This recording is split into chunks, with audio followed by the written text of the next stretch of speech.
Masuk kita pada materi yang pertama, yaitu dasar-dasar perencanaan pajak. Di dalam materi ini akan dibahas pembahasan sebagai berikut. Yang pertama yaitu pajak bagi negara, apa pentingnya. Kemudian pajak bagi perusahaan, apa kewajibannya. Kemudian bagaimana perbedaan antara fiskus atau pemerintah dengan wajib pajak atau perusahaan dalam hal pajak. Kemudian kita mengerucut kepada pembahasan utama, yaitu tentang manajemen pajak. Di dalamnya terdapat perencanaan pajak. Apa itu perencanaan pajak dan siapa yang bisa melakukannya.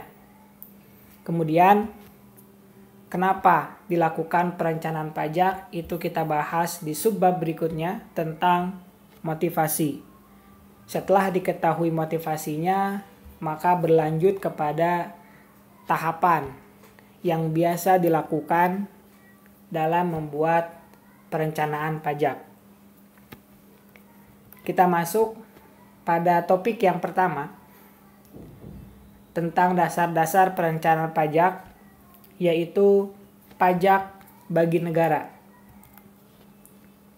Di sini kita bisa lihat penerimaan negara.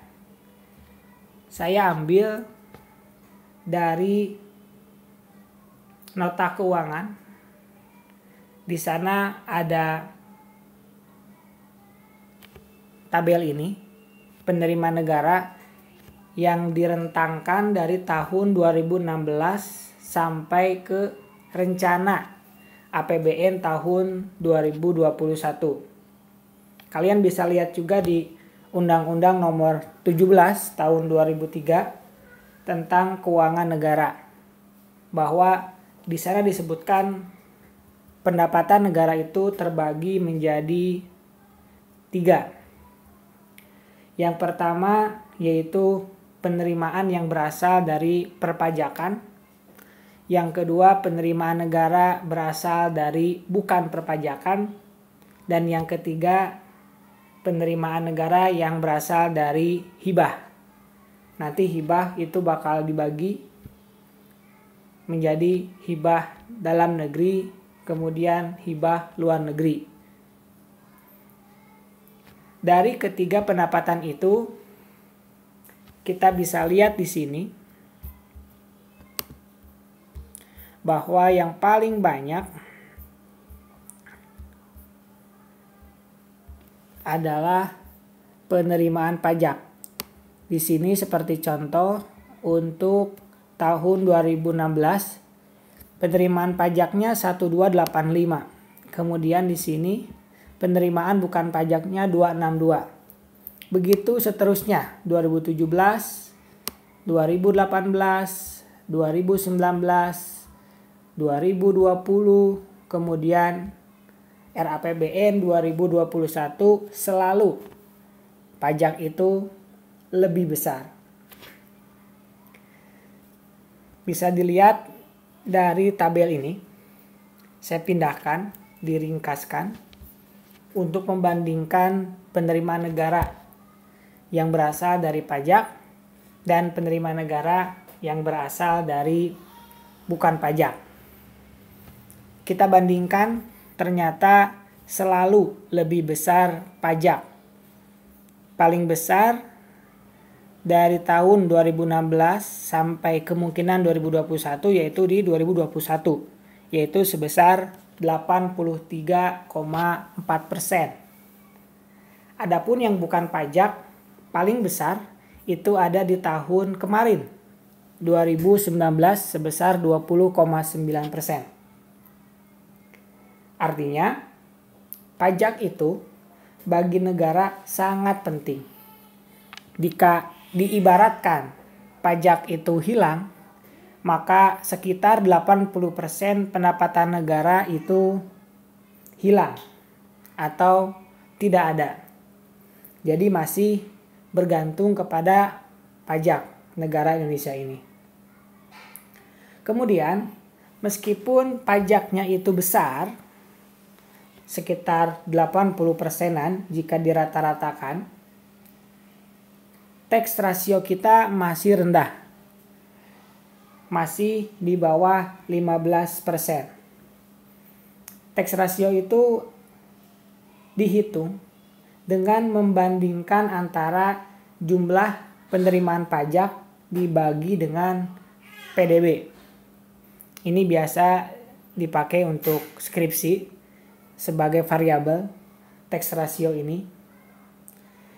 Rasio ini tuh pentingnya untuk menilai seberapa patuhkah pembayaran pajak oleh masyarakat dalam suatu negara.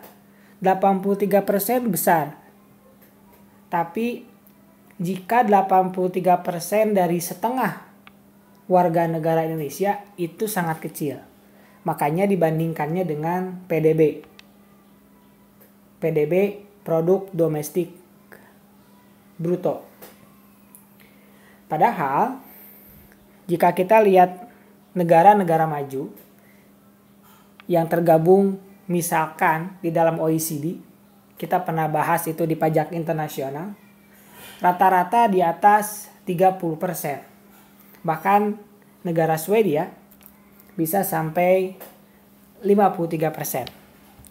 Nah, di sini ada perkembangan tax ratio di negara kita. Kemudian, apa pentingnya pajak bagi negara Indonesia? Pajak itu seperti sebuah penghasilan yang dimiliki oleh seorang ayah. Jadi kita anggap negara itu seperti sebuah keluarga.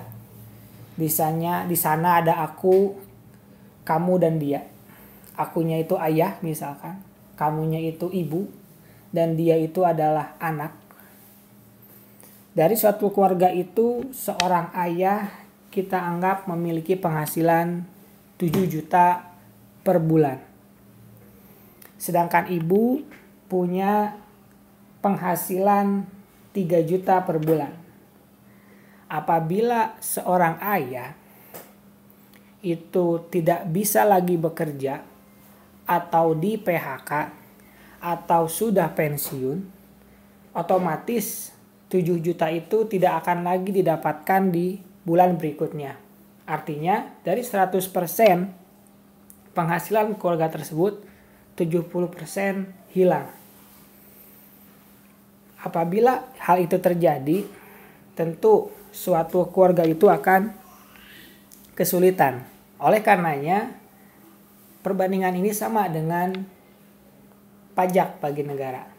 Jika hilang, dia akan mengakibatkan dampak buruk bagi negara Indonesia. Tetapi pajak itu bisa dihilangkan dengan fokus kepada pendapatan yang lain. Bukan berarti tidak ada pajak pasti negara hancur, tidak. Pajak tidak ada mungkin menjadi salah satu negara hancur, tapi bukan satu-satunya negara itu akan hancur. Di sini ada strategi untuk penerimaan pajak tahun 2020 yang dijelaskan oleh DJP agar 2020 ini bisa meningkatkan pajaknya. Pertama, di sini ada perluasan basis pajak dan tetap berperan dalam meningkatkan perekonomian nasional dengan Renstra 2020-2024. Jadi perekonomian nasional itu harus ditingkatkan di atas 5% gitu ya. Kalau ekonomi meningkat, tentu pajak juga akan mengikuti. Oleh karenanya, perluasan basis pajak yang akan ditempuh tuh yang kedua nih, meningkatkan kepatuhan sukarela wajib pajak yang tinggi karena kita masih self assessment. Kemudian kita melakukan pengawasan dan penegakan hukum yang berkeadilan. Bagi yang sudah menjadi wajib pajak, diawasi, kemudian ditegakkan hukum yang seadil-adilnya. Kemudian yang ketiga, memudahkan atau mempermudah investasi agar bisa meningkatkan perekonomian nasional dengan adanya regulasi yang memudahkan kemudian fasilitas-fasilitas berupa insentif, dan lain sebagainya agar penghasilan meningkat. Kemudian proses bisnis yang user-friendly dengan adanya IT. Kemudian yang keempat adalah memetakan dan melakukan pengawasan pembayaran massa untuk memastikan tidak ada lagi upaya tax avoidance, moral hazard yang ada di tengah pandemi COVID-19 yang sedang kita alami saat ini. Langkah-langkah ini guna untuk memastikan pajak kita selalu meningkat, melebihi target, dan bisa membiayai negara untuk memajukan warganya dan mensejahterakan masyarakat sesuai dengan amanat Undang-Undang Dasar 1945. Karena apa? Meskipun pajak itu diambil oleh negara, pada hakikatnya dia itu akan dikembalikan lagi kepada warganya. Sebagaimana pengertian pajak di dalam Undang-Undang KUP, yaitu kontribusi wajib yang terutang oleh orang pribadi yang bersifat memaksa berdasarkan undang-undang tetapi tidak mendapatkan imbalan secara langsung dan digunakan untuk keperluan negara bagi sebesar-besarnya kemakmuran rakyat.